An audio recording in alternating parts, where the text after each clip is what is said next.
Do you have a favorite plague?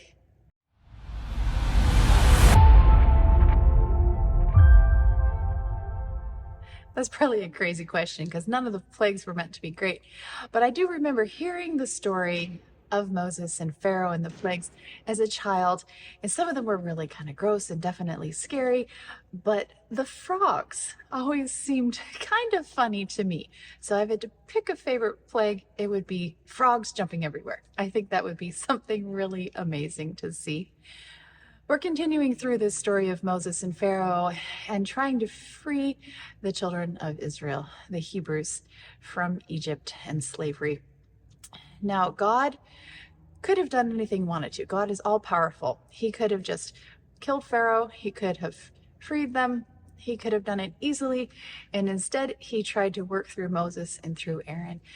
And he, in this passage this week, said, I could just do this. But instead, we're going through this process because I want you to see my power so that the whole world can understand that I am God. So once again, God is doing things not for him, because it'd be easier for him to just do it, but for us, so that we can go through these experiences, these plagues, these trials, and we can come out the other side understanding that God is all powerful. As I was doing the research for this weekend, I came across a quote from a Dutch theologian and an author, Albert van den Heuvel, and he was referring to hymns, and he said, "Tell me what you sing, and I'll tell you who you are." And I thought that was really interesting, and it's so true because what we sing and repeat over and over again becomes part of us.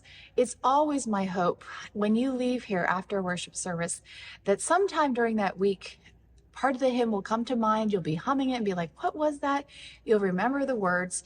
It will help you have a moment of reflection, remembering a time to maybe pray or reflect or even share it with someone else. And that's something that hymns do. It helps us keep these things in our heart, the verses and the other scriptures that we're learning.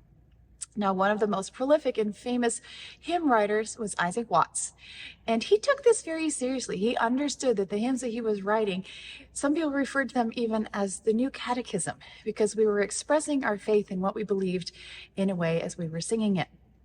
And so he wrote many, many hymns, including collections for children, because he wanted them to be able to sing about what they believed as well. And he was hoping that that would be the music that they would turn to when they were alone or when they were scared, instead of, music of the world, such as it was in the 1800s. That was his goal. And this hymn that we're going to sing this weekend is one of those hymns that he wrote for children. Now, I sing the mighty power of God. I love all the verses. It's talking about the power of God, which is our focus this weekend. But when we get to verse 3, it's just really special. Let me read it to you. There's not a plant or flower below, but makes thy glories known. And clouds arise and tempests blow by order from thy throne. Well, all that borrows life from thee is ever in thy care, and everywhere that man can be, thou, God, art present there.